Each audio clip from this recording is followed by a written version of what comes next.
leaders need to lead differently. The situation has changed. This is an era that requires greater character and character-based leadership. We don't want to villainize the people who are having a hard time making decisions. I thought I knew what I liked. I thought I knew how best to act, and now I don't. We're talking about the most profound, most powerful aspect of what makes us us. Welcome to a new episode of Disrupt the Podcast with Andres Tapia, And Eloisa Domingo. where we challenge conventional wisdom and we look at the things that are shaping our future. So this is a great episode today, Andres. In today's episode of Disrupt the Podcast, we'll be talking about disrupting executive leadership priorities. So what does that mean? Andres, you and I talk a lot about the era that we're in, this era of disruption, this era of kind of chaos. There's a lot going on. There's a lot facing our leaders, our organizational leaders right now, in a very different way than, kind of in the past.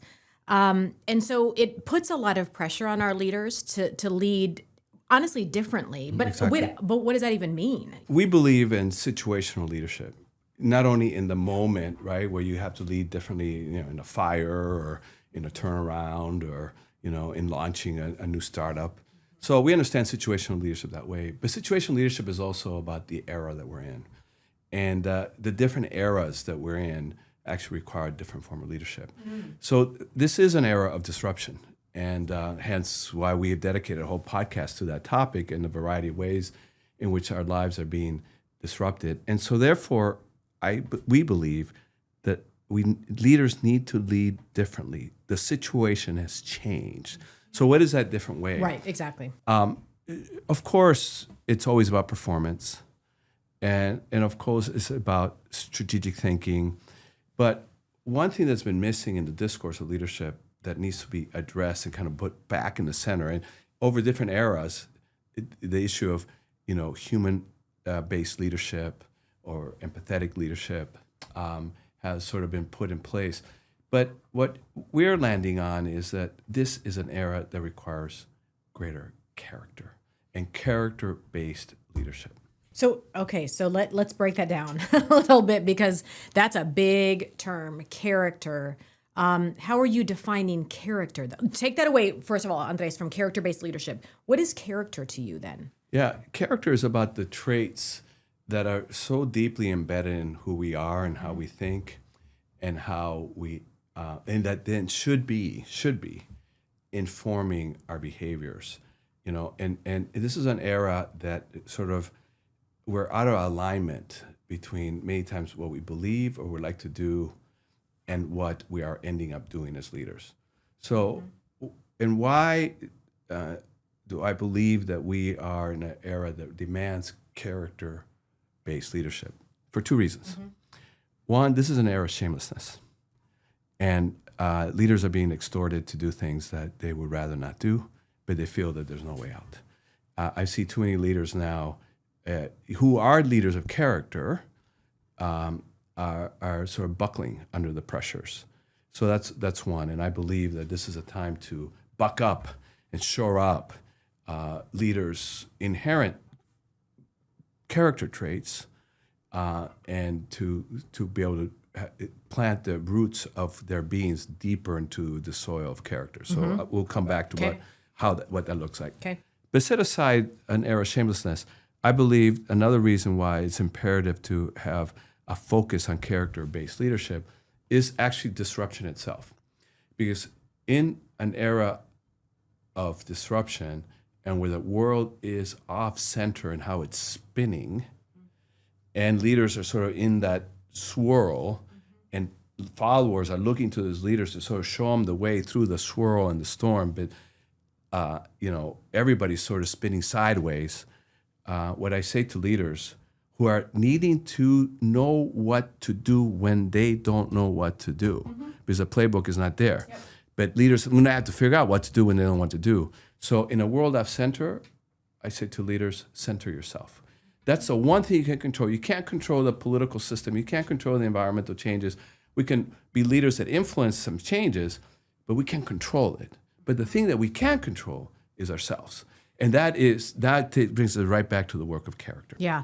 So let me ask you a question. I'm going to push a little bit here. So you said that many leaders, given that we are in an era of shamelessness, many leaders who may consider themselves leaders of character are buckling under this pressure. But yet you also concede that the state that we're in right now, we've never seen this type of pressure before. We've never seen this type of chaos. We've never seen this type of, like, dare I say, crisis. So are you equating this kind of buckling under the pressure, the buckling under, by the way, this space that we have never seen before, the buckling of this, equating to lack of character? I would say a weakening of character. Okay. In the work that I've been doing on character-based leadership, we don't go at it from a deficit-based model. And we'll talk about the assessment we've developed on character. And never will we say, you are not a person of character. Okay. But character is like a tree. And why do I say that? You can be a sapling, but your structure is the same as a redwood, meaning you got the roots, you got the trunk, you have the branches, you have the leaves. But there's a huge difference between a sapling or a medium-sized tree or a large tree and a redwood. And that's really a really good metaphor to think about character, that we're upright citizens, to just stay with that metaphor, right? But our trunk might withstand the 10, 50 mile an hour wind, but can it withstand the 50 or 100 or 150 mile an hour wind? And that's what I'm talking about. And now as the winds of pressure increase, and they increase to gale forces and unprecedented, force of pressure, that's when we're seeing people of character sort of sway and start to weaken and start to even crack. Yeah. So the work of character-based leadership is saying, how do you, in the midst of those pressures, which you can't control, how do you deepen your roots? How do you extract more nutrients from the ground so that then the trunk can be stronger, and the branches that create the foliage and the canopy that protect your people and your company can create more cover, and under that create a larger ecosystem for the life of your organization or your life of your family, the life of your community to foster. So it's a really helpful metaphor to say, no, you're not a tree. Yeah. You're not a person without character. Yeah, I like that. But this is a moment that requires us to strengthen our character. We have to bulk up in our character because the pressures are like never before. Yeah, I like that visualization of a tree, like you said, and kind of the depth of the roots, to pull back up. I really like that. Andres, as you were talking, I think about the work. What I'm trying to do is make parallels to some of the work that I do around crisis management and crisis leadership. So the thing that I talk to a lot of my clients about is this concept of crisis. How do we define crisis? The way that I define crisis is anything that takes a company away from its business as usual. And oftentimes our businesses aren't prepared for crisis. They think, I've reached this saturation point of I can run business as usual. It's totally fine. And then crisis comes around, and then what happens is we get 3 or 4 people, legal, comms, PR, government relations, usually some sort of operations and finance. We get them all into a room, and the same 5 or 6 people are managing and leading through the crisis. And by the way, we kind of want to say, shh, like, don't talk about it. And then we want to get back to business as usual as quickly as possible. One of the things that I talk about, and this is where I'm making the parallel to you, but I don't talk about character in the way that you do, which I think is also really interesting. The way that I think about it is the systemic way that an organization leads through crisis. How are you bringing more voices in? How are you accepting crisis or chaos as a part of business as usual? Therefore, you are also preparing for crisis. The other thing, too, is that if you face crisis head on and you understand that crisis is a form of business as usual, you can actually, and I'm going to use your metaphor of a tree. What I argue, and there's a lot of arguments out there, there's a lot of, Tylenol did this, Boeing has done this, How are you leaning into the crisis, accepting the crisis, and then actually using it to build your brand and actually to build the trust of your consumers, but also your employees? But again, a lot of the work that I do inside of that, Andres, is primarily around crisis leadership as a system. And you're talking about the character of the leaders in which, Yeah, and I think to stay with the crises context, situation, that situational leadership in a moment of crises. Why is character important? Because in a crisis, you got to triage. Yes. And you got to, You're right. many times it's about survival. And so when you start to do things for survival, you may end up making the most expedient choice. Mm-hmm. It might not have been the best choice. And this is why character is important, because in a crisis you face dilemmas and paradoxes. And it's not necessarily a clear-cut answer about, this is better than this choice. And so two seemingly contradictory things might both need to still be true. Right. You have to lead. And so if you're not centered in who you are, and therefore help the organization be centered on who it is as an organization, based on its purpose and values, then you're like a weather vane just being spun around by the winds, as opposed to just being grounded as a compass and say, no matter how much the wind is going, the compass is still pointing north, and we're still going to go there. And and I'm going to mix my metaphors completely. Sure. The riptide of the ocean wants to take you far afield, but the shore is this way.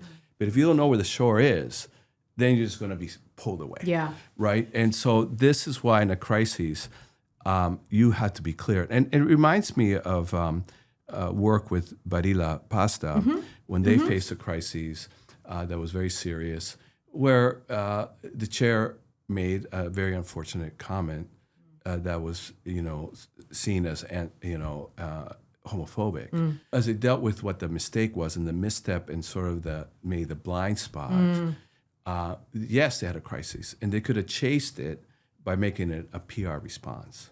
Right. But their true north was their values. Yeah. And they realized there was a gap between their values of inclusion and what had happened in that statement. And they realized that we're not going to defend the statement by any means, and we're not going to paper it over.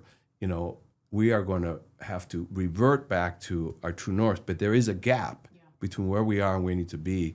And it took so much courage and so much character to say, we acknowledge the mistake and the error and the insensitivity. We acknowledge there's a gap, and we commit to the change because this is really who we are, not this. And it paid off into an authentic transformation. Yeah, which is, and that transformation, and that's what I talk about in some of the work that I do, is this building of the brand. One thing I want to go back to, you said earlier, and I'd love to learn a little bit more about this idea of a tool, Andres, around character, because I'll be honest, when I hear tool, I hear quantitativeness around character. Is that what you're doing? You're trying to quantify what character is? Before we get to the tool, let me share with you, Eloisa, how we're seeing this issue of character. Yeah. Because there's 150 character traits. So, Wow. how you measure all that and how you talk about that, it's not manageable. And through research and having the experience over 25 years of coaching executives around the world, right? And personally trying to live with those values and inculcating in my teams that I led and things like that. And as a journalist, evaluating this moment, landed on a point of view, research-based, but also experientially based, that out of 150, there's 7 that I think are really vital today. Okay. And these are the 7. Okay. Authenticity, purpose, courage, resilience, kindness, humility, and gratitude. And there's a deliberate arc there, that you got to know who you are, and you got to know what you're committed to doing. Yep. And those are the deepest, more inner things within us. And the rest, the other 5, are more about character traits within. But the ones that are more likely to, in the behaviors, either the absence of certain behaviors, or in bad behaviors, or in really good behaviors, they have the most impact on the people around you. Whether you're authentic or purposeful, that might not be as readily apparent to people around. Yeah. But if you're not kind, if you're not courageous, if you're not resilient, if you're not humble, and you don't have gratitude, that's the things that people will notice very quickly. Wow. And I feel that in a moment of shamelessness, in a moment of a world being off-centered, and where people are looking to leaders to give them the way forward, that our research has prioritized these 7. Now, within the 7, we have sub-elements, and you look at the sub-elements, they're additional traits, really, but we've anchored it against these 7. Okay. And so that's the model. And in that, we then created an assessment that only takes 10 to 15 minutes to fill out. But it's a very profound assessment. And I say that just as a verbatim quote that we've gotten from people that have gone through it. Yeah. And it's made them really think very deeply about their values, their thoughts, the choices they make or don't make or wish they could make. Yep. And then leads to a very rich conversation. One other layer to this, in our research and in this model, we found that character manifests itself in 2 ways. One is through presence. Like, am I present in the moment? Am I centered in the moment? Am I aligning myself within myself, right? And there's practices to get to that. We call it meditation or thoughtfulness or groundedness. And then each of these 7 traits also have another manifestation, which is movement. It's like, what do I do with it? How do I move as a leader, grounded in kindness or grounded in gratitude or grounded in commitment, but as I lead forward? So we measure where people say they are, and they don't answer the question, am I present or am I movement? But the tool allows us to assess where they are in terms of presence and movement. And it leads very much into a nuanced form of coaching that helps people focus on whether, is this a centering issue or an action movement issue here? Got it. I want to ask you a question, because this is really interesting. You mentioned this 7. You mentioned almost like a hub and spoke model, this idea of authenticity and purpose as being the core. Yep. And that you also described this idea of courage, resiliency, kindness, humility, gratitude as things that also, and correct me if I'm wrong, that also interact or that are kind of perception variables from the people in which you work with. Okay, so that's actually really interesting to me. And this is a general question because, when I take these assessments, it is, it's just me. How am I, do I feel this or, whatever. And so the centeredness or the space of answer is from me, but yet there is this thing, like you said, I could say, you and I have worked in the field of cultural competency for a long time. I could say all day long, I am totally culturally competent, And then Andres, being from a different culture as me, being from a different time and space as me, you also identify differently in gender. I could say I am totally culturally competent. And he says, no, she's not, So how are you reconciling that gap between self-assessment versus perception of?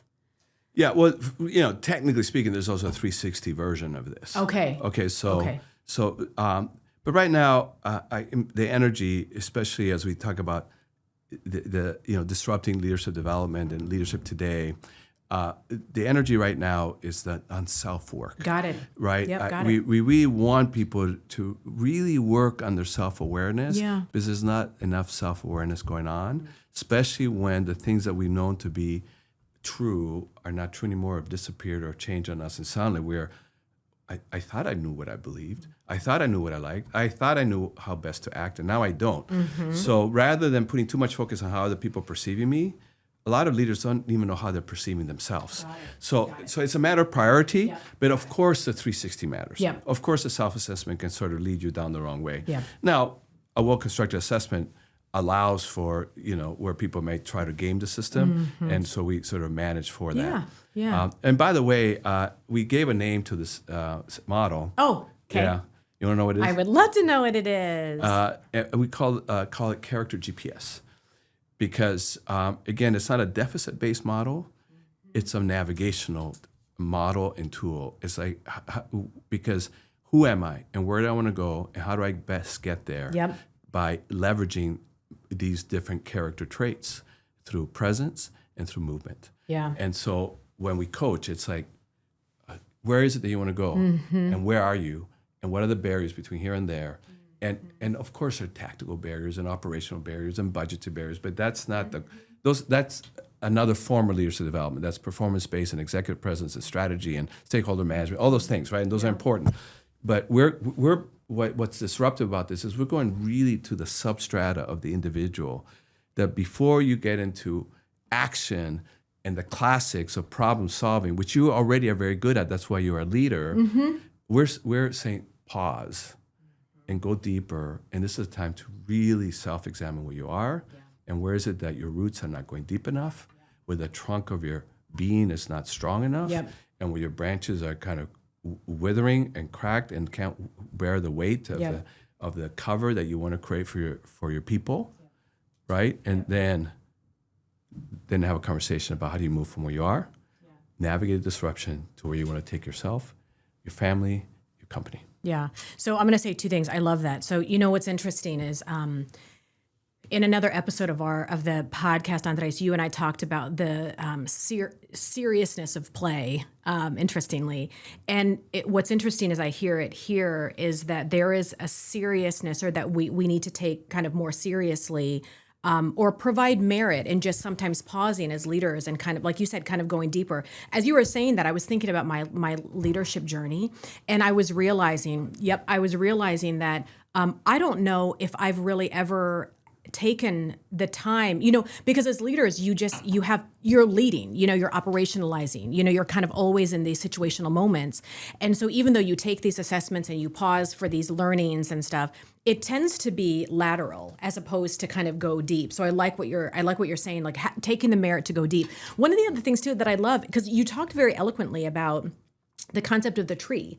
When you talked about the 7, traits, and you talked about the roots going deep, and then the leaves and the branches, kind of poetically. I mean, you're a poet, so you said it very well. But the name of the tool is actually a digital tool. So, which I love. You and I have had these great conversations about the marriage, or this kind of this yin and yang between the analog and the digital. So I love that you actually marry those two models together: the tree and the branches, nature.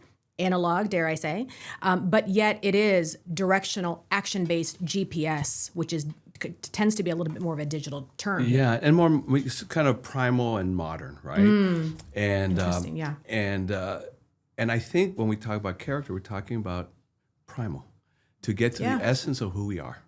Yeah. And some people with certain beliefs might call it soul, but so whether it's soul or soul-like, but it's essentia, essence, right? Like, what is the essence of our being? And the essence of our being is not our physical body, and essence or how we look, or how we dress. The essence is sort of what propels us. Yeah. And what is our identity? What are we about? Who are we?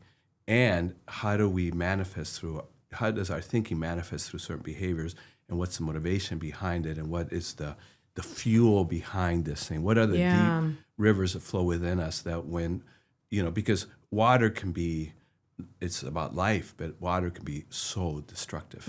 Yeah, right. And water is destructive when it's borderless and it's not channeled in the direction. But in character, it's really about channeling our being in a way that takes the life force within us and all the emotions that are within us, and runs it through channels that have been shaped by who we are and what we want to do, and shaped by certain values and certain ways of being, like kindness and gratitude and humility. That then, when it flows out in a life-giving way and not in a destructive way. Yeah. That's what we're talking about. Yeah, no, I love that. So for our listeners who are watching and saying, wow, this is super interesting. Like, I really kind of want to, try this out. What does that look like? If they contact you and say, but they want to prepare for this and they're trying to talk to their leaders, what would this look like for them to implement a tool like this? Yeah, and I'll talk about the tactics in a moment, but I think it's about preparing the mindset about why something like this may be helpful. And this is not just some, flowery, powerless, kumbaya kind of conversation. We're talking about the most profound, most powerful aspect of what makes us us. And for leaders who need to move in power and effectiveness in a world full of trauma, where people are looking to them for understanding and empathy and guidance, where there's a lot of darkness and a lot of seemingly dead ends, that this is hard-edged work, that it requires courage, which actually is one of the traits, for a group of leaders in an organization to look in the mirror and say, maybe this is some conversation we need to have. right? And so I would say number one is readiness. Okay. And the readiness is, are you courageous enough to say, we're willing to look at this and look into our own deeper selves? And then it requires the foresight to say, yes, we need this, because otherwise we can't lead effectively. So that's a key part of the readiness. Now, the tactical part is, there's an assessment, and it only takes 10 to 15 minutes long, but we're finding out that it's enough to yield a wealth of insight. And then there's a debrief of the results, and then a development plan that comes out of that, and a coaching conversation. And we do it one-on-one, and then we then roll up the results anonymous by taking out the identifiers. If we do a leadership team or just a team, to see where the team is at in terms of their relationship to the character GPS. Oh, that's great.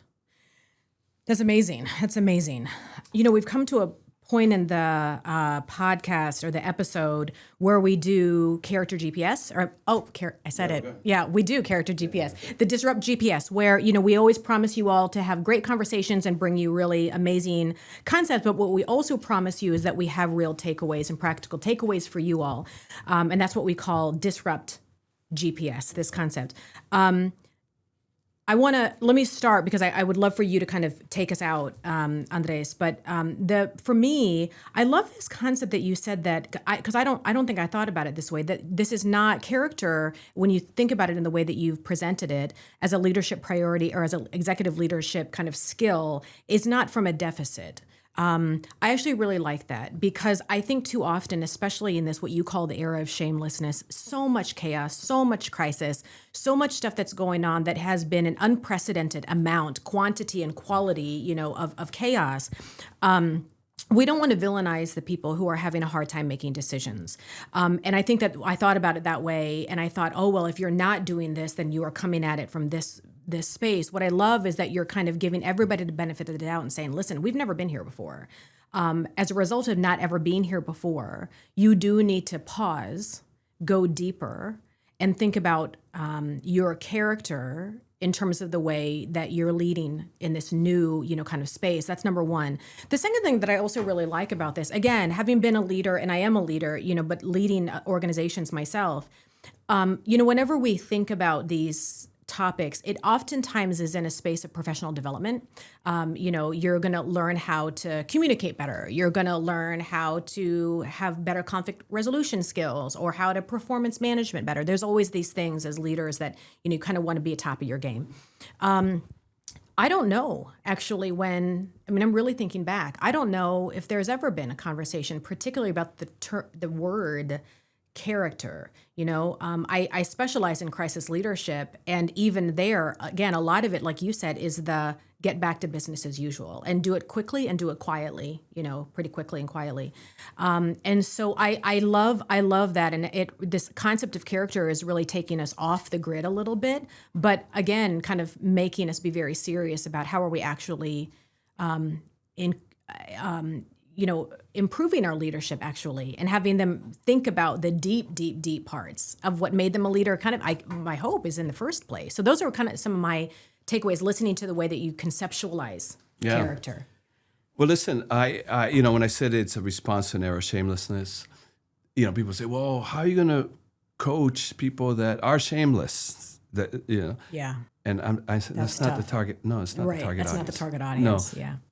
The majority of people are people of character, and they're trying to deepen their roots so they can withstand the pressures more.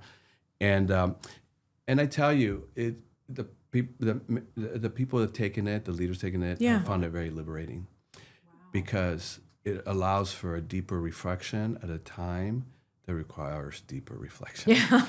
Yeah. Right? Like, oh my God, because the world as I know it has changed. I'm changing, but I don't know how I'm changing. Yeah. And this tool allows a pause and to look at, you know, show a mirror at a much deeper level. And the liberating part of it is what starts as a leadership exercise. The organizational leadership, is that's our context, becomes a personal freedom exercise. That's amazing. And work, because suddenly they go, oh, this has to do with my significant others. It has to do with my children or the young people in my life. It has to do with my community. It has to do with my friends, right? It has to do with the life I want to live, with how many more years I have. And, and I think we humans lately, in sort of advanced economies and middle class, we've had to face a mortality in ways that we haven't had to in a long time with COVID and even all the polarization, and we just are thinking about real existential threats. And people are now. It's not unusual for people to use the phrase "life is short," and they sense not only in a sense of urgency to say whatever it is in me that might be holding me back from living the life I would like to live. This is the time to deal with it. Yeah. And this tool, allows us to have some primal